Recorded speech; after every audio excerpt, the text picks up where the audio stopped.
You're listening to the Nourish CEO podcast, and this is my brand new series on the 4 CEO types, how to build a business that fits who you actually are.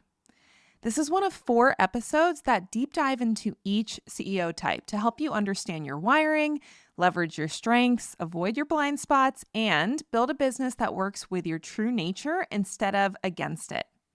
Here's the reality of the business coaching landscape right now. Almost everything you see is built for one of 2 types of operators. One is the bold, fast-moving, decisive person who can make a call and execute without looking back. And the second is the highly relational, magnetic personality who can grow a massive audience just on the strength of who they are and convert it through sheer warmth and connection. Now, if you're one of those 2 types, a lot of the advice out there probably will work reasonably well for you. But here's what no one's talking about. Those are not the only 2 ways to lead a business. Even more than that, the current obsession with hype-first marketing, meaning build a big audience, go viral, be everywhere all at once, perform your personality at scale, dangle the carrot in front of people, and don't worry about actually delivering anything on the back end. All of that is actively working against a huge portion of experts who are genuinely excellent at what they do, but they're not wired to build a business that way, and they really don't want to. So if you're more methodical, if you lead through depth and rigor rather than speed and charisma, if you build trust slowly, but your clients stay for years because you build that trust, the mainstream advice wasn't built for you. And trying to implement it anyway is probably costing you way more than just time and energy in your business. Now, this is what this series is designed to fix. The 4 CEO types framework will map your natural leadership style, how you decide, how you build trust, how you sell, and even how you deliver your programs, and helps you build your business strategy around that. It's not as a workaround for not being the right type of CEO.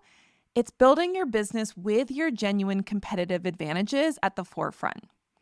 Now, if you haven't taken the CEO type quiz yet, it's linked in the show notes, or you can go to lauraschoenfeld.com/quiz. And I recommend that you take it before you listen to these series episodes or take it after. Either works, but I want to make sure that you know exactly the type that is most aligned for you. And if you're already in the middle of the series, welcome back. Let's get into it. We're on part 3 of the 4-part series, The 4 CEO Types, how to build a business that fits who you actually are. Today, we're covering the consistent CEO. And if this is your type, I need you to hear this. Your steadiness and consistency is such a big asset. But tell me if this sounds familiar. You take a slow and steady approach to growing your business. While other people are chasing trends, burning out, and reinventing themselves every 6 months, you're building something that lasts.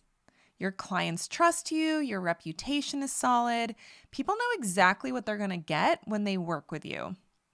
You're the entrepreneur who's still standing 5, 10, even 15 or more years from now because you built things the right way. But here's the question that no one's asking. Is your steadiness building towards something bigger, or is it just keeping you safe? And maybe you've noticed that other people seem to grow faster than you. They make changes, they pivot, they launch, they scale, and you're still in the same place you were a year ago. You're doing good work, but you're not necessarily moving forward. Or worse, maybe your business is now starting to shrink even though you're doing everything the same way that you've always done it. Today, we're going to talk about the difference between strategic consistency and fear-based stagnation, and how to use your natural steadiness for growth instead of just maintenance. Let's start with what makes a consistent CEO. The core wiring that you are working with is that you are relationship-focused and slow-paced. So you're thinking about, how do I connect with other people? How do I be dependable, reliable, just somebody who people can count on? And you make decisions more slowly. That doesn't mean in every single area of your life. It just means that you tend to be a deeper thinker. You tend to pump the brakes a lot with making any big decisions. And you're not somebody who just leaps and then looks later, right? Like you're somebody who really counts the cost of the decisions that you are making. Now, the way that the consistent CEOs tend to show up in business is that you show up reliably every week, week after week, year after year. So it's very rare for you to miss an action step or something that you've committed to, right? So like if you're using social media, you post every week. Maybe it's multiple times a week. If you do a podcast, you release your podcast every week on the same week. You are somebody who, once you commit to something, you are committed. This allows you to build deep trust with your audience over time. They know what to expect. You are someone who keeps your word. You're honest. You're dependable. You are not someone who's going to say one thing and then change your mind a day later, and people really appreciate that. We all know, having been in relationships where somebody's not reliable, or they say one thing and then do another, or they say they're going to show up somewhere and then they're late or they don't show up at all. That is a huge trust erosion, even in just friendships or dating relationships.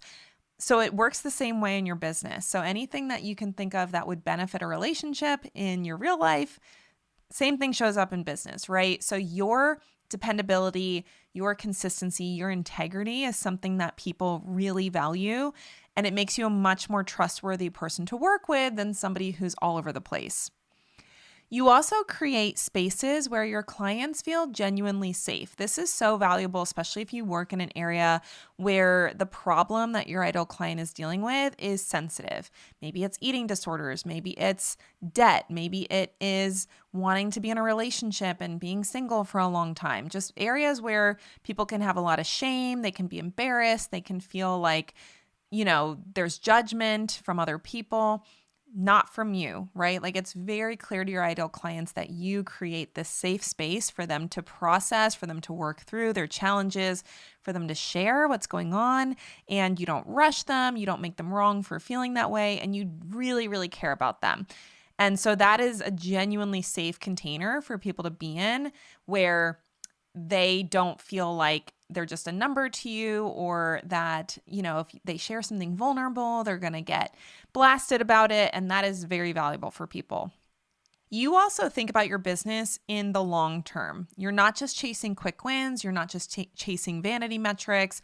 You're not just looking for the next trend that's coming and going. You're really thoughtful about the decisions you make for your business, and you're looking to the future. You're looking at not just what you want this week or this month to look like, you're really thinking about what you want this year or this decade to look like, which is awesome. Because we all know that when it comes to building a business, it takes time, right? And so if you're just thinking about what am I doing today, what am I doing tomorrow, you're not necessarily building for the future, and you're not creating something that can last. So your approach to business really creates a lot of sustainability, a lot of dependability, a lot of longevity, which is awesome. And even if it's a slower growing experience, you're at least growing over time, and you're not having this like big roller coaster experience. Clients find you loyal, dependable, trustworthy, and that actually is what drives them to stick around for a longer period of time with you. So you are somebody that can have a very long lifetime customer value, because people want to stick around. They want to keep paying you, even if they move a little slower to get the results that they want. That's okay, because they're there for the long haul. You're there for the long haul. You're not rushing them. You're not making them feel bad if they're not making progress fast enough. And so that can create this really awesome lifetime customer value where your ideal clients stay for years. And that is a huge benefit to your business. Now, the reason why this is genuinely valuable is because most business owners, especially the ones that are more of those quick decision makers, like your decisive or your relational CEO, they can struggle with consistency. I know for me personally, as a decisive CEO, I can force myself to be consistent, but I am very much the kind of person that's like hot and cold, can work my face off for a few weeks and then wants to disappear for a month. And so sticking to something consistently takes a lot of attention and effort, and just, it's not in my nature. And that doesn't mean I'm untrustworthy or that I like abandon things. It's more of this, I just have to really put myself in this place where I commit to that showing up, and I'm putting it in my calendar and I'm making sure this is happening, versus for you, showing up consistently and having a routine is just natural. It's just something that's like, this is just how I live my life. This is what I do on these days of the week. And there isn't a lot of like changes or ups and downs with the way that you're approaching your business. You also have the skill set to build the type of trust that works really well for selling. So especially in a market where, yeah, there are a lot of other entrepreneurs who are that flashy, like big promising, just very aggressive type of salespeople. And I am finding, especially in, 2025, 2026 and moving forward, people have realized that doesn't always turn out the best when somebody's promising you the world, the sky, the moon, the stars. And so now they are slowing down. They are being more thoughtful about where they're spending their money. And someone like you who can really show them that you're not going anywhere. You're not, going to like be here today, gone tomorrow. You are saying the same things over and over. You're being very consistent. You're reliable. That's actually something that can be very attractive to buyers now, especially. So it's a huge asset for you that is naturally what you do.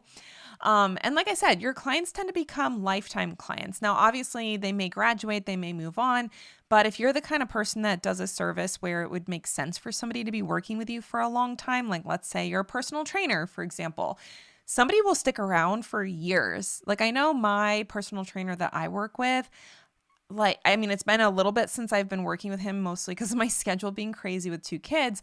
But up until last year, I was pretty much working with him consistently for, I want to say 10 years at that point.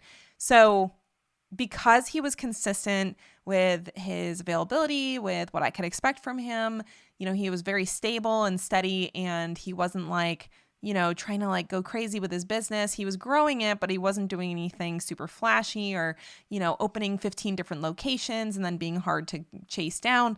Knowing that he was there made me, I say lifetime customer. As soon as I have the availability to go back, I would totally go back.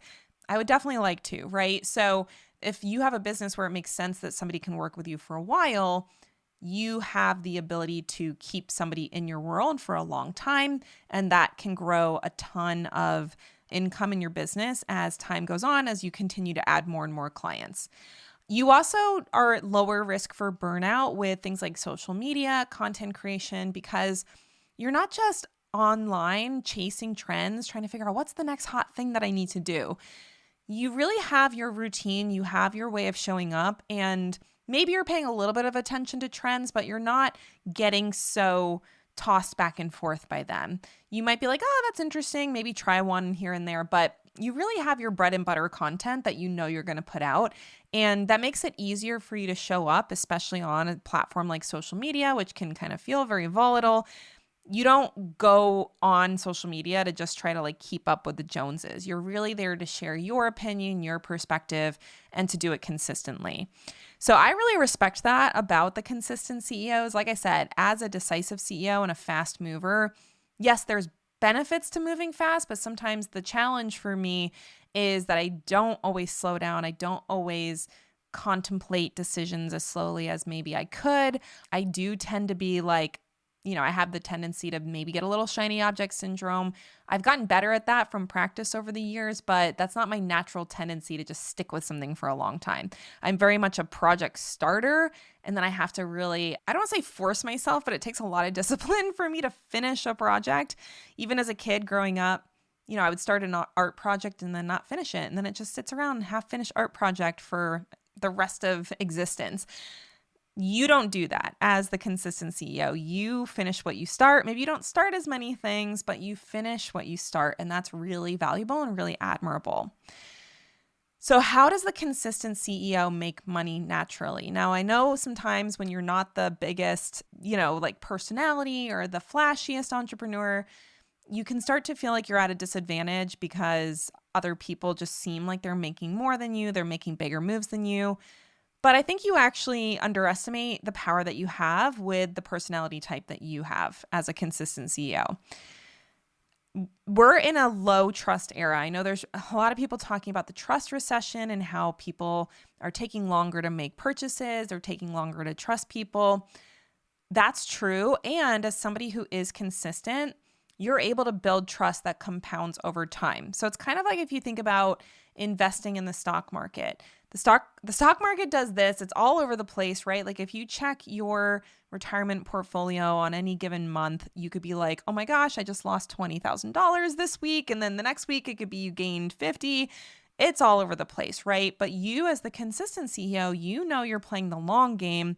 And so if you look at a normal retirement portfolio, even with all those up and downs, it's up and down on the way up is what they call it. So your trust in the market is really like pretty consistently increasing over time. It's not on that big roller coaster that other people might be on because they show up really hard for a few weeks and then disappear.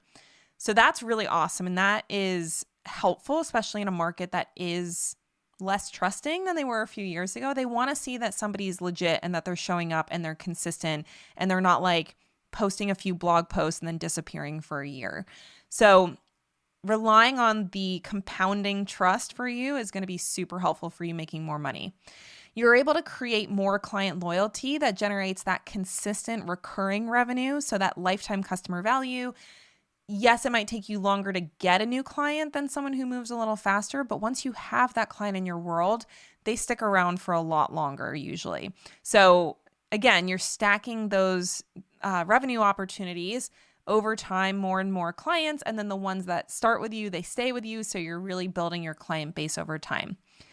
You're also amazing at delivering reliably. So clients know exactly what they're getting from you. You're very clear about that. You are really focused on creating a great experience for people and showing up the way that they're expecting. You don't promise them all this stuff and then ghost them, which is, I know sounds, especially as a consistent CEO, that's going to be like, why would anyone do that? But honestly, that's a really common experience that people are having now with online coaches, where somebody says they're going to do something and then they literally don't do it. And so that experience really makes people gun shy about investing more in an online coach or expert.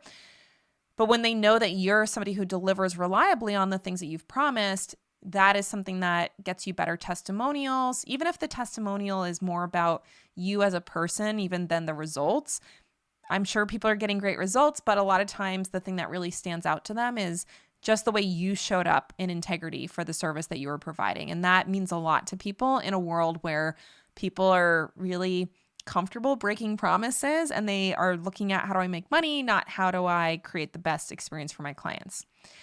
So what that also gives you, which is super valuable to help you make more money, is word of mouth. So your long-term relationships are going to tell everybody that they know that, you know, you can trust this person, you should work with them. I've been working with them for years. It's kind of like I was mentioning my trainer. I have 10 years of experience working with him. If somebody asked for a recommendation for a trainer, I'd be absolutely happy to recommend him. And so you have that kind of reputation with your current clients that they are very, very happy to send their friends and family to you. So that's another way that you can grow your business. Yes, it's not as flashy as the people doing these big launches and big marketing promotions, but word of mouth sales are some of the easiest sales you can make. They hardly even need to be sold to because they're just coming because so-and-so told them to. They trust you already. And you're naturally good at building that because your clients love you so much.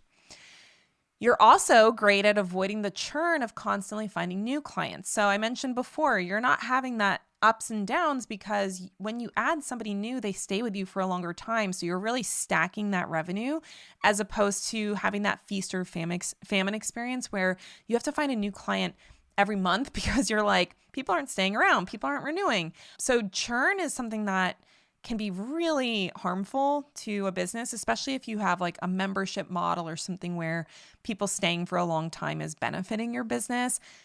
If people are leaving rapidly, that's not good for your business and it starts to become a non-viable business. So you as the consistent CEO, you have the benefit of when people come in, they stay for a long time and you don't have to constantly be replacing people who are leaving. And the thing that I want you to be thinking about as you continue to learn more about your CEO type and you think about how does your personality really work in a world that seems to reward flashiness and fast movers, premium clients, people who want to spend a lot of money or are ready to spend a lot of money on what they want to solve in their life and their business and their health and their relationships, truly most people want somebody who's dependable. Yes, sometimes the flashy people get more attention, and I get it. It can feel frustrating when you're like, what about me? I'm here doing a great job, and you're giving your money to somebody who's just got a prettier website than me. But ultimately, most people are much more interested in working with someone they can depend on than someone who's got the most beautiful marketing. Now, we can talk a little bit about how some of your blind spots might be causing it to be harder for you to connect with those premium clients. But at the end of the day, that reliability, that dependability, the loyalty, the integrity, that is something that's very attractive to people who want to invest in their health, in their relationships, in their wealth, and all the things that matter to them. And we just need to make sure that you're expressing yourself effectively to be able to get in front of those clients in the first place. So let's get into the blind spots, because steadiness is both a gift and a challenge, right? Like, and this is going to be true for all of the different personalities that we're talking about. I don't want you to think that, the ones that are fast movers or big action takers don't have their own challenges. Everybody's got challenges to work through. So these are just the ones that tend to be more common for the consistent CEO, because yes, steadiness is great for long-term growth and compounding results, but we're also in a market that changes pretty fast, and sometimes staying consistent means that you can end up falling behind. It also means that your commitment to serving people can turn into excessive accommodation, and that can impact what you're choosing to do, because you're more focused on making your clients and your customers and your audience happy than you are being decisive and being a leader around what's the best way for you to run your business. So you have the tendency to fall into what I call the accommodate first drift pattern, with not only the way that you're marketing, but also the way that you're delivering your services. Let's start with delivery. So first of all, when you're delivering your services, you say yes to things that in hindsight you regret, or you are starting to get into that scope creep experience because people are asking things from you. And for you, maybe it's easier to just say yes because you're willing to do it than to set a boundary or have a hard conversation where you have to say no to someone. Now, this can obviously feel like you're serving people well, but if it happens excessively, you end up totally losing any sort of control over what you're willing to do, what you've committed to doing, what you've even charged for. And then you end up way over delivering and way undercharging and not being able to make the money you need to make for your business to be as successful as it could be. Now, you might also tend towards just generally underpricing your services.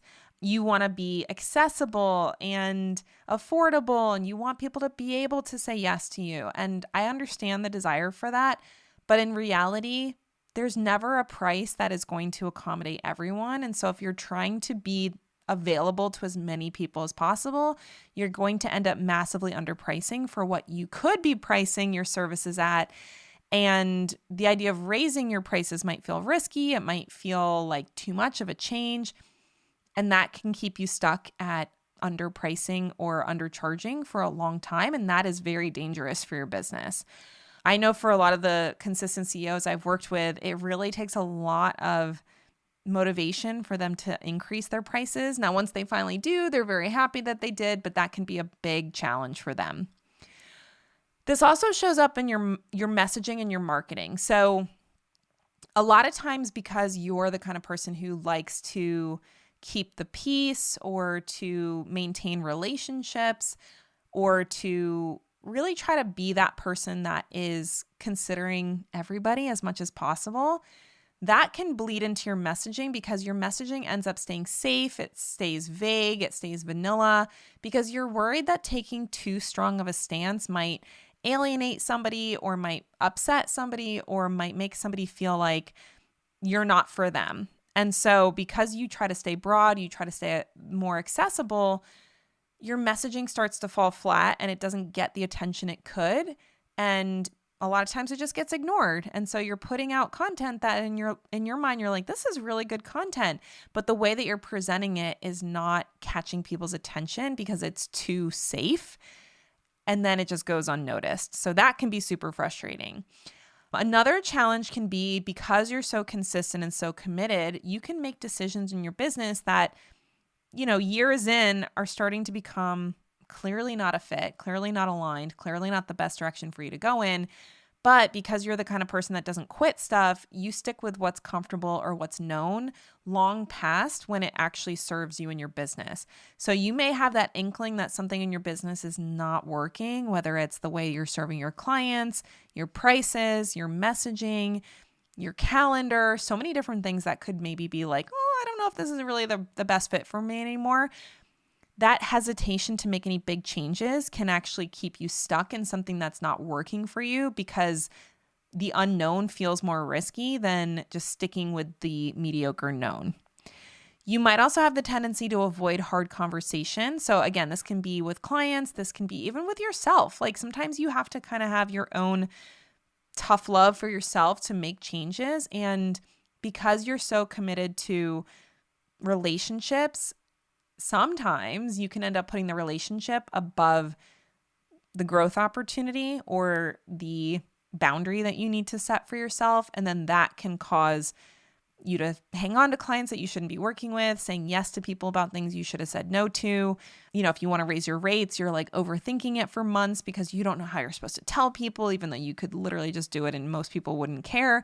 So you just have this excessively slow moving change process sometimes that makes it so that you don't change things fast enough to really keep pace with the way that your life is changing, the way that the market is changing. And then that can create misalignment that sticks around because it's kind of like the boiling frog situation where, it's getting worse. You're kind of like, oh, I don't really like this until all of a sudden, you're in a serious problem. And what can get really frustrating, especially if you've been in business for longer, is you watch others who maybe came in online the same time as you, or, you guys are kind of in the same journey in your business. You watch their businesses just totally take off and yours has been in the same place for years. Same revenue, maybe even the revenue's dipping, right? Like it's not growing. You're not having this like hockey stick growth experience, and you're seeing other people supposedly have this experience. And it's like, man, what am I doing wrong that is causing me to just have the same revenue year after year, even though I really am trying to grow things? Now, this can happen to the consistent CEO because generally big changes feel very unstabilizing to your nervous system, and sometimes they can even feel dangerous. Now, obviously, there can be situations where there's actual trauma patterns that are causing that, but your general personality does not like things to change dramatically all at once. And you're also not big into the idea of making a decision without knowing what might happen, which unfortunately with entrepreneurship, that's like the name of the game, is making choices when you don't know what the result is going to be. When you feel like things are creating friction in relationships, or you're getting a lot of, complaints or negative comments online, or you put out an email and you get a bunch of unsubscribes, like that kind of experience for someone who's a consistent CEO can feel very scary because you start to question like, well, what did I do wrong? What did I say? Why did all these people unsubscribe? Even though you literally never know. Like so many things can happen. It could be that there was, like, I remember this happened to me back in, what year was that? 2021 was when January 6th happened. I had an email that was scheduled to go out on that day, and I totally didn't even think to do anything about it, especially because I think it was a Tuesday, right? I don't remember, but I just remember it wasn't even until the end of the day that I even had a chance to find out something had happened. And I remember this, she was a dietitian. I'm pretty sure she was talking about me because I saw that she had unsubscribed from my list that day. And she put out this statement on social media to be like, oh, tell me how tone deaf you are that you're sending an email out on a day like today, January 6th. And I was like, what? I literally, that was scheduled like a week ago and I didn't even hear about this news until an hour ago. So you really think I went and wrote that email this morning and decided to send it even with crazy stuff happening in the world? That's the kind of thing where when you are a consistent CEO, you do things in advance. You do things that are this is just my routine. This is my, this is my schedule, and stuff like that can happen. And because you care about how people experience you, it can be very destabilizing.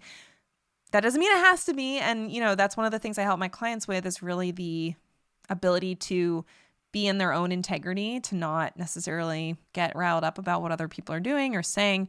But because you care about people, you almost can start to get into this like hypervigilant state in the current state of the world because you don't want to do something that is perceived as insensitive or, rude or whatever, right? So that can make it hard for you to actually even take advantage of your consistency because it's like you feel like you have to just be like ready for the other shoe to drop, and you don't necessarily want to be using that consistency to just like say, okay, I'm just showing up with my stuff the way I'm, always doing, and I'm not letting what's happening in the world derail me from what I'm supposed to be focusing on this week. So the steadiness can be the safety mechanism that in a very volatile world that we're in right now, it can actually drive you into hiding. It can drive you into paralysis. That steadiness that tends to be the thing that helps you grow your business can then turn into being frozen. And so that's a little bit more of an extreme example, but I feel like that's something that in the last few years has become really a big problem for consistent CEOs because the world, I don't know when it may never get more chill, right? Like I feel like I remember before 2020, yes, there was controversy. Yes, there was arguments happening online, but it was not anything like it's been in the last 5 or 6 years. And so instead of waiting for things to slow down or get more stable, we have to understand how to continue to show up in our strengths, even while the world is crazy around us. So I did want to mention that because I do think for you guys, the consistent CEOs, being able to stay consistent even when the world is crazy is a really important part of your approach to business, but you may have the tendency to shrink back and pull your stuff out of the public eye because you're concerned, well, what if somebody misinterprets my consistency as being, like I don't care about what's going on in the world. So there's just a lot of stuff where you can be a little bit more sensitive to the things going on right now. You can feel more nervous about saying the wrong things, about doing the wrong things, and that can turn into this paralysis experience that is really not good for your business. So really the difference between being strategic with your consistency and then using fear as a driver of complacency essentially is that strategic consistency builds something that grows over time and is sustainable and compounds on itself. So you'll see that growth over time as you continue to show up and do the things that are growing your business, versus if it's coming from a place of fear and really that consistency turns into stagnation. You're not taking action. You're not making changes. You're not showing up boldly with an opinion. That keeps your business stuck. And in a lot of cases, it actually will cause your business to shrink and decline. So let's talk about what to do. I don't want anyone to feel like, oh no, this isn't like not sounding too good. There is a way to use your consistency as a huge strength. And that's what I really want to leave you with today.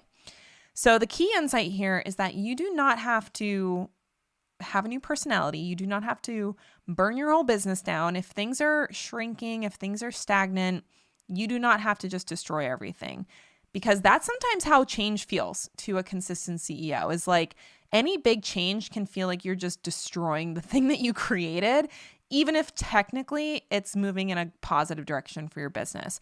So I don't want you to feel like you are just trashing everything you built. We want to look strategically at what parts of your business are working so you can double down on those and stay consistent, and which parts of your business are not working. And sometimes it's that they worked 2 years ago and they don't work now. Honestly, the market changes fast enough where it could be that something was working 6 months ago and it's not working now.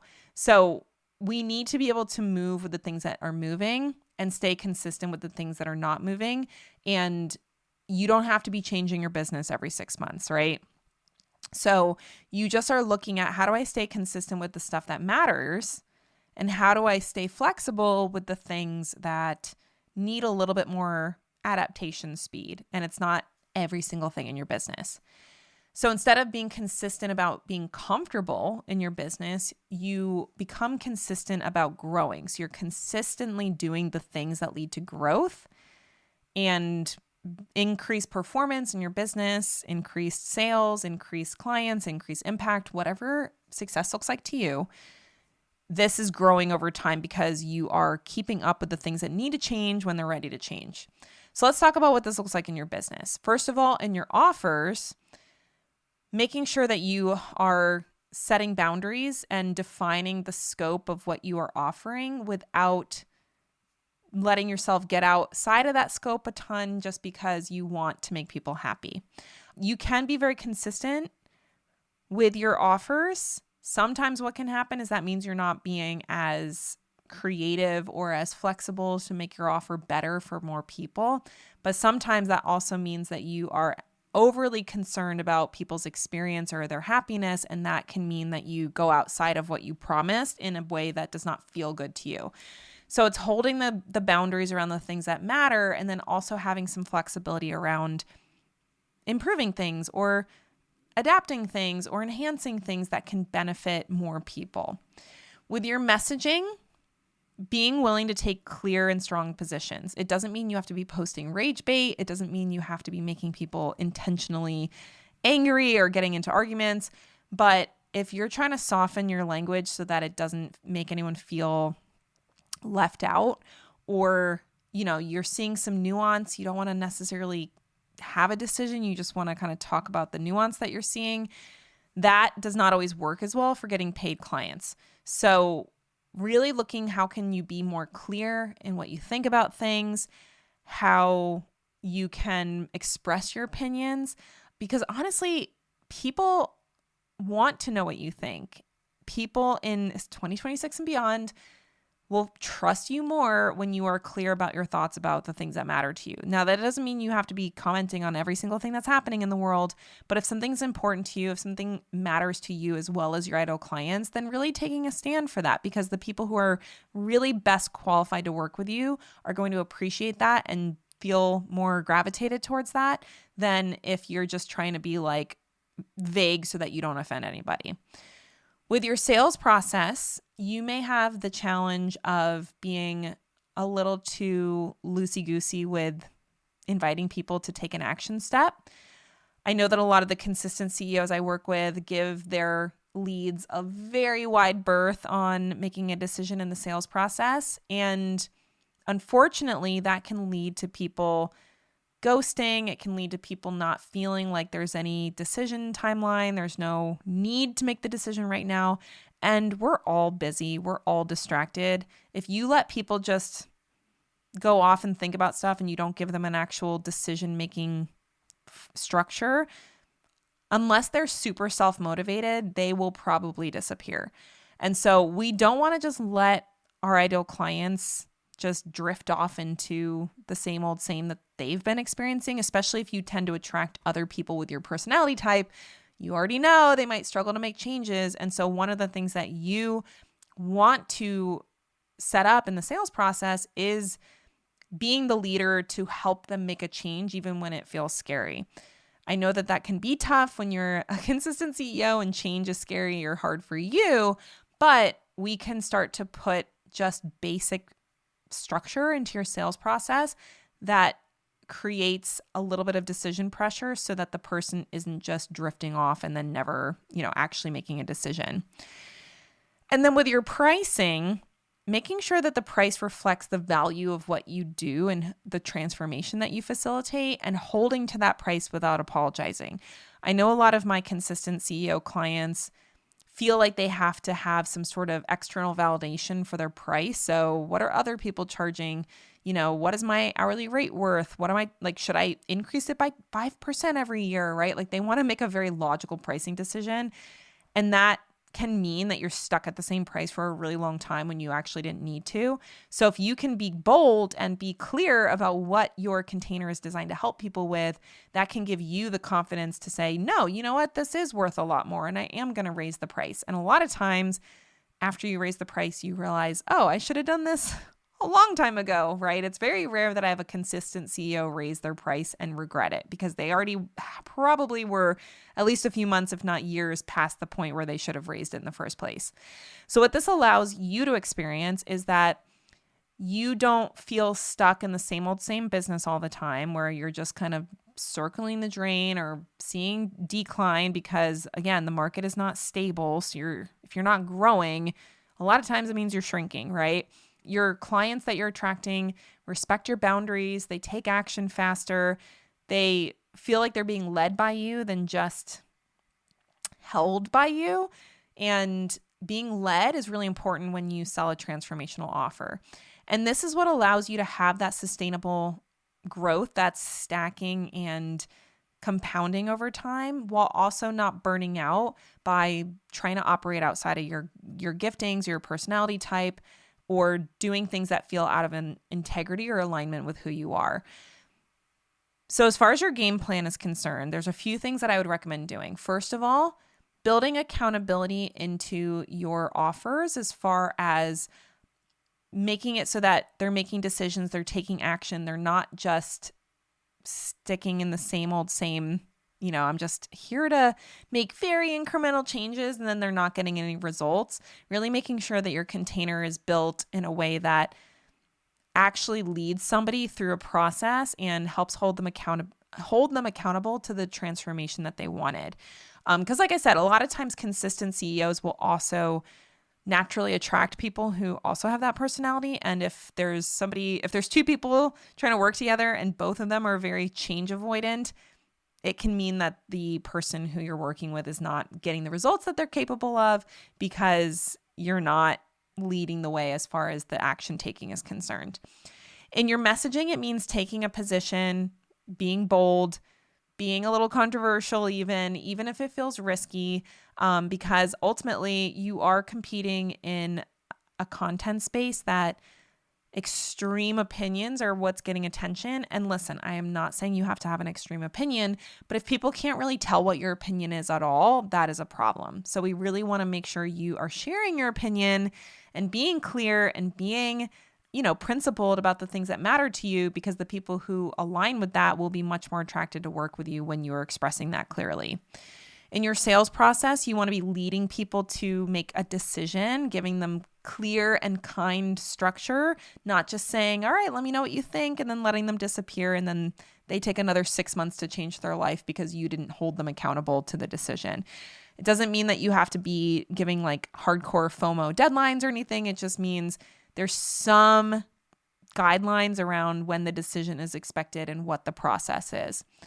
In your pricing, raising to reflect the value of your service, not waffling, not feeling guilty, not feeling like you're afraid to increase your price or that you have to have like 1,000 different points of reference to justify it. Looking at the value of what you do and saying, this is really valuable and it's worth a lot more than what I've been charging. And then in the vision for your business, looking at what do you actually want from your business? A lot of the consistent CEOs I work with are so focused on just being a good service provider, being a good coach, being a good practitioner, that they don't even stop to think about what they actually want in their business. And then they're like wondering why they're not growing, right? It's like you haven't even thought about where you want to go and then you're wondering why you're not there. We need to really be clear about what do you want your business to look like? What do you want the results to look like? And then making strategic decisions to build for that growth rather than just staying comfortable in the safety that you already have and just kind of like, doing the thing every single day and not looking at where am I actually going. So if you want a great example of a very successful, consistent CEO, I would invite you to listen to the interview I did with my client, Steph Godreau. She's been in business for over 12 years now. So clearly very consistent, very committed. She's an ex-teacher, so she's definitely someone who cares a lot about people and is just willing to keep putting the reps in. And so she is just like your stereotypical consistent CEO, really good at showing up and continuing to do the thing. Like I can't remember, her podcast has been running for years. Like she just will not quit something, right? So her story is really about what happened when the things that she was doing were no longer aligned, and it really got to a point where she knew, oh my gosh, I have to do something different. I cannot keep doing it this way, because she had an experience where she wrote a book. The book didn't sell as well as she hoped. The launch that she did not do as well. Like, it's not like it tanked. It's just that she has these goals. She has these desires to perform well. And the things that she did, because they were not 100% aligned with where she wanted to go in her business, they didn't perform as well as she was hoping. So she had this really frustrating and stressful period of time where she was questioning, am I even cut out for this? What am I doing? Like, she just got into this very lost period of time. And what she did to find her way back really came back to leaning into her nature as a consistent CEO versus fighting it. So really getting clear about, what do I actually want? Who do I want to talk to? What do I love talking about? Like, just using her consistency as a gift and not something that's just consistently pulling her in the wrong direction, and allowing her to pause, reassess where she was going, realign so that she was doing the thing that she loved, and then applying her consistency to that. And now 4 years later, she's got the same core offers. She's got clients that have been staying with her for years, and her business is growing again. And again, she's been in business for over a decade, probably about the same length of time as me.